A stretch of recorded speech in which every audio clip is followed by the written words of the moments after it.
I would like to welcome you to the upper echelon. I want you to be honest and don't you lie. Don't you think of lying. Be for real. You're not a Bud Crawford fan. You just hate Spence, right? The truth! You can't handle the truth! Hate it or love it, the underdog's on top. More because I haven't seen Spence have to fight a guy his size that's gonna really make him fight yet. He been taking up, he been outboxing everybody he fought so far. Mikey wasn't his size, so we expected that. The guy overseas, Kell Brook, he had some broken orbital from Triple G, so I don't think he really was the same either. So we haven't seen not his fault. He just ain't fought that person yet. But now he's about to fight that person that gives us a measure stick as to where he really is. After I see what he does with Sean, then I probably give you a little bit better of a breakdown on how I see fight. All right, come on now, Roy. You say Spence need to fight somebody his size? He's a fucking welterweight. Everybody that he fights is his size of welterweight. Unlike Crawford moving through the divisions and fighting smaller people like Gamboa, who is a 122-pounder coming up to fight a 130-pounder, and using Sean Porter as a measuring stick. Didn't Kell Brook beat Sean Porter? Why you couldn't use Lamont Peterson or Ocampo? Or Mikey Garcia, who y'all said was pound for pound great? See, I hate when people say something and then try to backtrack, because you was on the Mikey Garcia train as well, Roy, with Sugar Ray Leonard. But now you talking about he need to fight somebody, but you're not saying nothing about Bud, who's moving through fighting people like Gamboa, who dared to be great, jumping up 2 weight divisions, or John Molina Jr. or Hank Lundy. Come on now, you talking about you need to see somebody fight somebody's size, then bring that to Crawford as well. You gotta have the same energy when you come into both fighters, Roy. That's being unbiased. I ain't saying nothing about how big it is until it's signed, because I've been looking for it for so damn long that I'm tired of even thinking about it. You know, it's like it's been the biggest fight that needs to be made for the sport of boxing for the last 3 years. Why so long then? I don't know. I mean, I do know, but I mean, I'm gonna let Tony answer that. He understands. He like to talk about that topic a little bit more than I do, so let him talk about it. But it's like when you play that political game. Let's talk about it, Roy. You got Terrence Crawford here saying there's a lot of puppets and he's gonna be the puppet master right now. Errol Spence has been signed his part of the contract months ago. We still haven't got Terrence Crawford to sign his. He's also trying to price himself out because, see, he knows Errol Spence will do whatever it takes to become undisputed. And he knows that his time is almost short, so he's trying to get a farewell fight, a retirement check. Usually, Bud is with all the smoke, but right now, we see no smoke. Crawford has had 2 times to make this fight.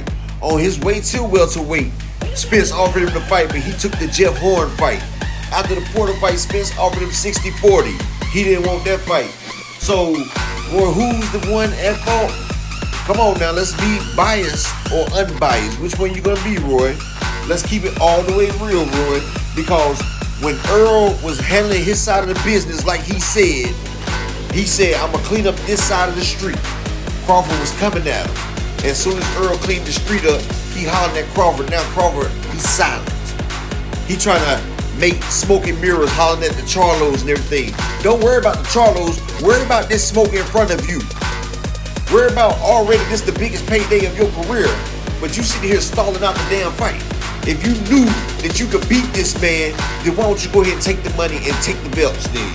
Because you know you can't go against that bone-crushing, body-snatching, soul-touching power of Errol the True Spence. That's what it is. And Roy, you need to start calling him for what it is and stop being on the side a hater. Over Errol right now. And they said, well, why you say that? So because Errol really hadn't fought anybody that we could really mention to, as well as Crawford and fought people. I wasn't saying that it's a guarantee that Crawford will beat Errol, no. But I was saying basically still, which I said the other day, we haven't seen Errol against the competition we saw Crawford against yet. So it's hard to judge and say Errol got the advantage. We ain't really seen it. I mean, in the gym they seen him do it, but we haven't. I've seen the real. I'm saying, you see it, but I haven't. Right. So as an observer, I can't say, oh, what y'all saw different. I'm telling you. Plus, we all know that when the lights come on, stuff happens different. So you say you judging them off of they fighting, who they seen, right? Well, let's look at these last 8 opponents then, all right? You got Errol Spence going over to England and beating the champion, Kell Brook. You got Crawford beating Julius Ndongo. Look at Julius Ndongo. He's done lost 6 straight from a knockout. Who is he? Then you got Lamont Peterson, 2-weight division champion Lamont Peterson, who is arguably a dog. You got Jeff Horn, who was gifted a robbery on the Manny Pacquiao fight. Then you got undefeated Ocampo, an undefeated rising prospect with over 20 wins and 0 losses, versus David Benavidez Jr., a man who had just got shot, one leg, walking around the ring, couldn't move laterally, but he gave you problems with the jab all night, Crawford. Roy, did you not see him keep Crawford at bay with the stick? It took Crawford to the 12th round to stop a one-legged man in an ass-kicking contest. Now, how could you explain that about the levels? Then you got Mikey Garcia, the 4th division champion, arguably top 3 pound for pound. And then you got Amir Khan, a punch-drunk, washed-out former shell of himself, who sat there and got his face knocked out more times than a punching bag or a punching buddy. You hear me? You can't compare that. Then you got Showtime Sean Porter at his glory with a belt with 6 months of training camp versus Mean Machine. Who? Mean Machine. That's right, Mean Machine. A man who arguably put Terrence Crawford on his ass in the fight. Have we seen Earl on his ass? Not even when Ugas got a free 2-piece off of him did Earl touch the damn canvas. And then we got Danny Garcia, arguably one of the most vicious counter-punchers with the no-look pass that he gave Amir Khan, got washed by Errol Spence, while he had a washed-out version of Kell Brook, a man whose fighting career has been over. Then you got Yordenis Ugas, who was coming off a career-defining win over legendary 8th division champion Manny Pac-Man Pacquiao, who arguably beat Sean Porter in their title match versus Sean Porter from Bud Crawford. Now you say you comparing who they fought. Man, if you look at Earl, it look like Rocky Road, and if you look at Crawford, it look like the bunny slope. So how are you gonna sit there and compare the two? It's like apples and oranges, Roy. You're looking like a liar, Roy. You're looking like a hater. You got a few future Hall of Famers on Errol Spence's list. I only see that one in Porter on Crawford's list. So where's the measuring stick? To break the fight down, man, to me, Errol Spence is what you call a pressure cooker. You know, he's going to come out there on medium, and as the fight goes, he's going to turn up a little bit hotter, a little bit hotter, a little bit hotter. How does Terrence deal with that? Does Terrence go out and put water on that fire early and calm it down? Does Terrence wait and rise his game with that temperature rise? Or does Terrence go out and just kind of smother the whole fire?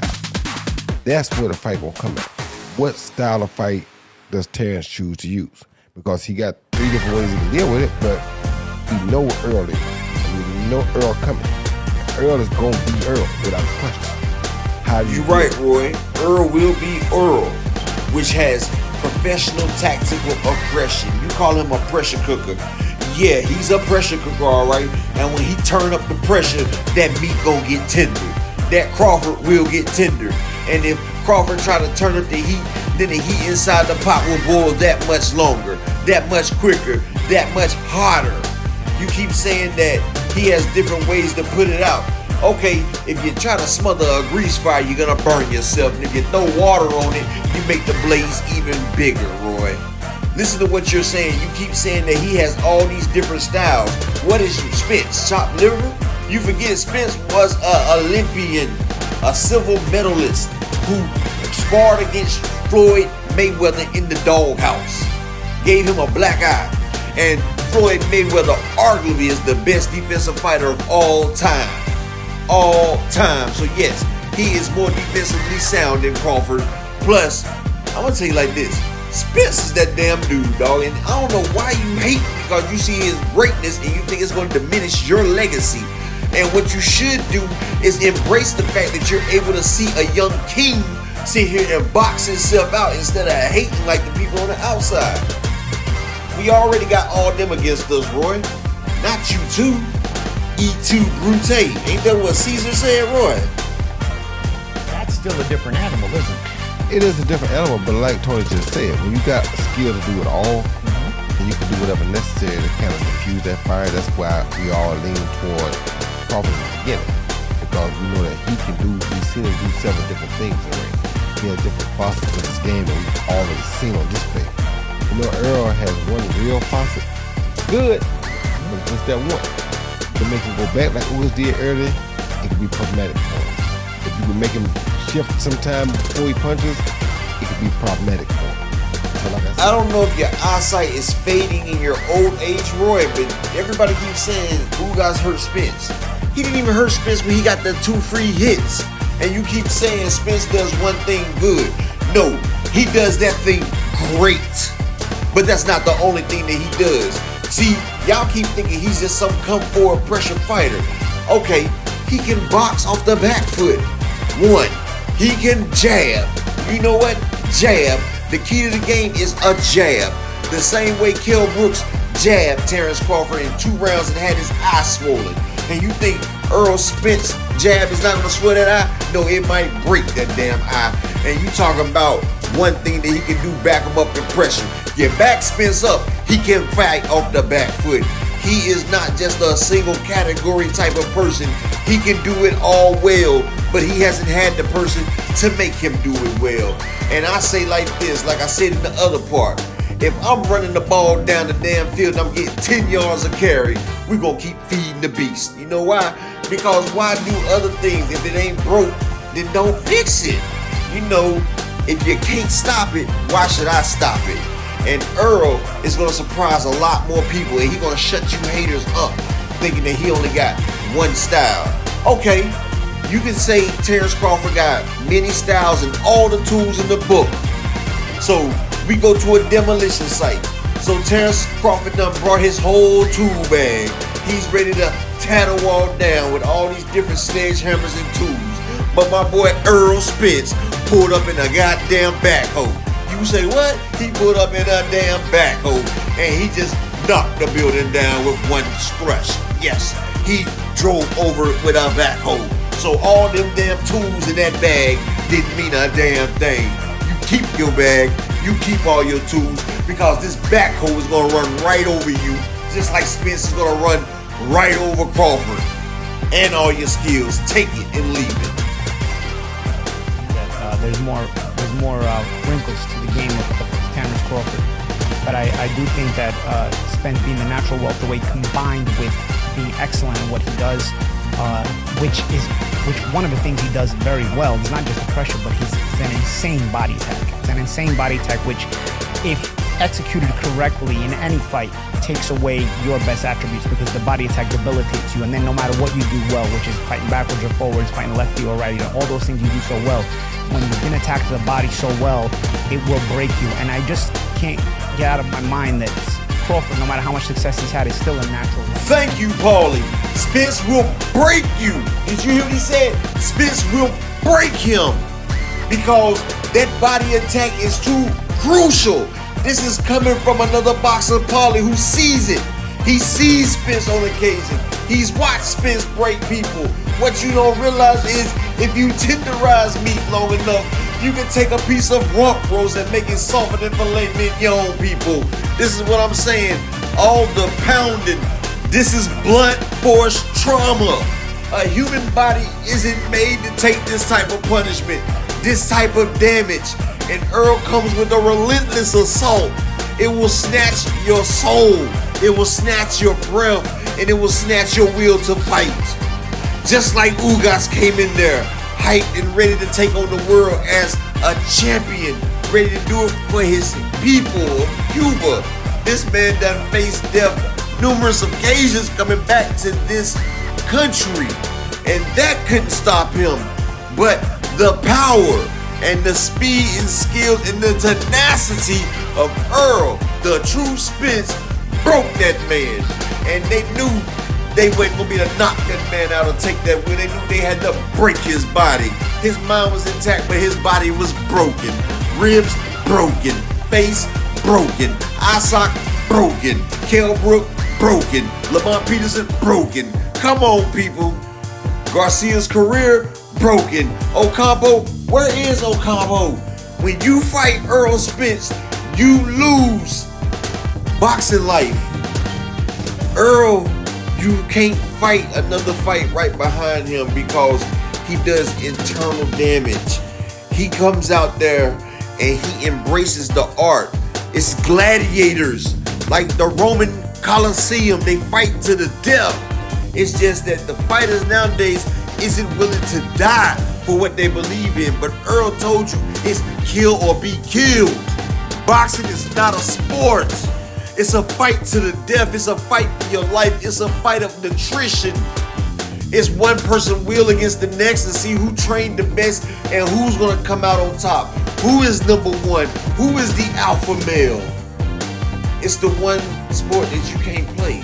You just gotta fight with it. And Spence, he's gonna put it all on the line.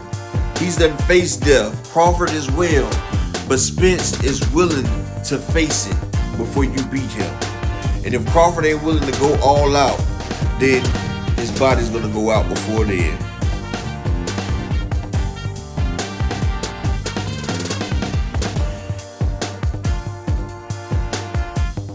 Roy, you one of the greatest pure athletes to ever lace them up. But that's all you was a pure athlete. You wasn't technically sound. You relied on athleticism. So instead of technical skill, so Father Time is undefeated. He got a silver in 1988 when he was robbed. You should have some compassion for Spence because he also was robbed in the Olympics. And in 2003, you was the only fighter to go from junior middleweight all the way up to heavyweight champion and win the fight. After that fight, your athleticism started to fade. You snuck by and won a fight against Antonio Tarver, but then was knocked out in the rematch May 15, 2004. Then you fought Glenn Johnson September 25th of 04 and was knocked out. Then your third fight with Tarver was October 1st, 2005. You lost a unanimous decision. As your athleticism waved, you tried to get an edge. You tried to enhance. You popped dirty, Roy. You popped dirty for taking steroids. So you lost your skills, your physical attribute, and then you start popping enhancements. But talking about Spence, right? Is that why you mad? Because you a dirty PED user and he talks about how he's a clean boxer. Is that the reason, Roy? Like I said, you was one of the greatest athletes to ever lace him up. You the only person that played a full professional basketball game and come back and win a fight the same night. You had a God-gifted talent, but you just didn't have the skills to pay the bill. But Errol the True Spence does have them, Roy. But see, he's gonna go a long way whether you hate or not. But you should look inside yourself and see that this man is a brilliant fighter. And you know you being biased because if you look at it, Crawford ain't fought nothing to the extent of Spence. But hey, Roy, you know what it is? Y'all must have forgot